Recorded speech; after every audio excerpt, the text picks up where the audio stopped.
Prepare for IELTS. Speaking Test Part 2 and 3. Example, an important invention.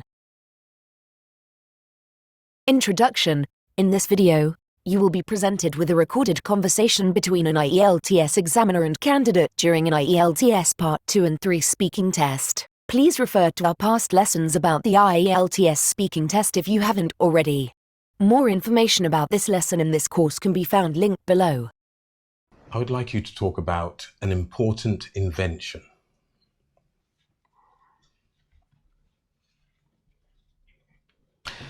Can you start speaking now, please? Okay, well, this was a really tricky topic because there's so many inventions and innovations that have changed the world. There's computers, the internet,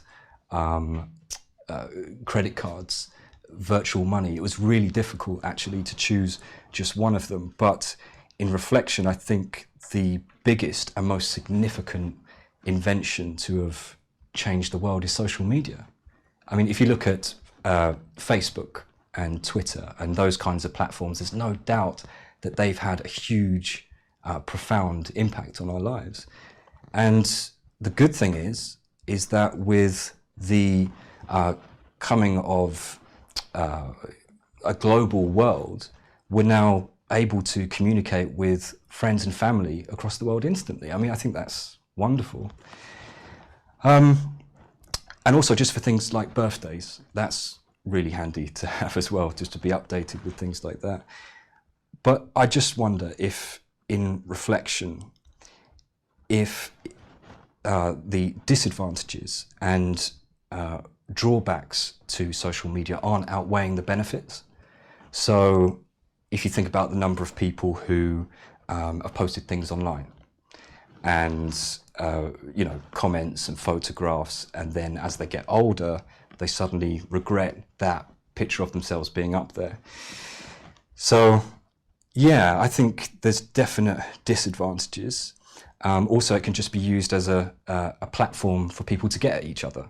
So attacking politicians or bullies at school or celebrities based on something that they've said, you know. So yeah, and then there's the playing around with our personal information to manipulate political elections. I mean, that is frightening. Let's talk about mobile phones. Do you think people spend too much time on their mobile phones, for example? Definitely.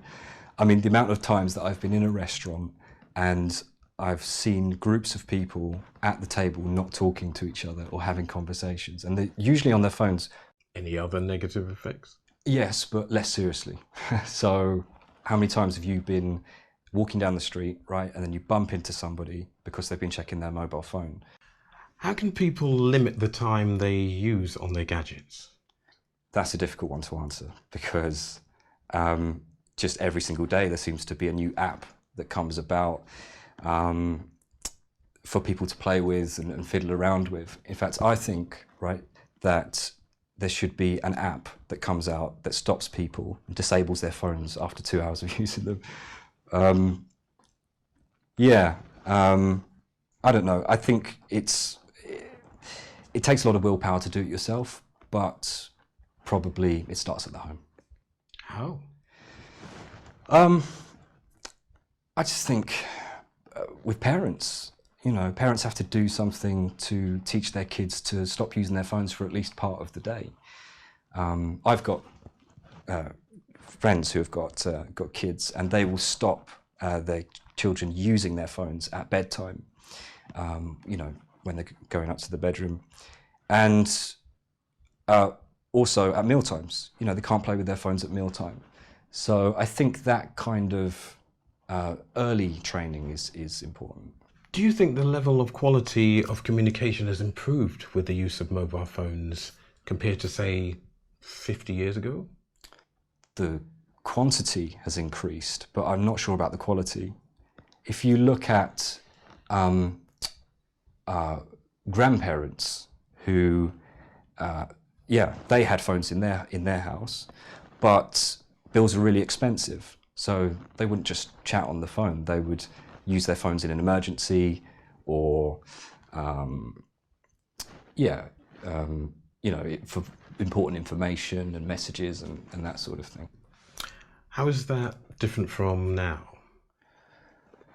Well, just that mobile phones nowadays are really cheap to use. So, yeah, I mean, I'm sure you've seen people in supermarkets, usually men, I admit, who will be checking up their something online, usually a packet of cereal or something, which one to have.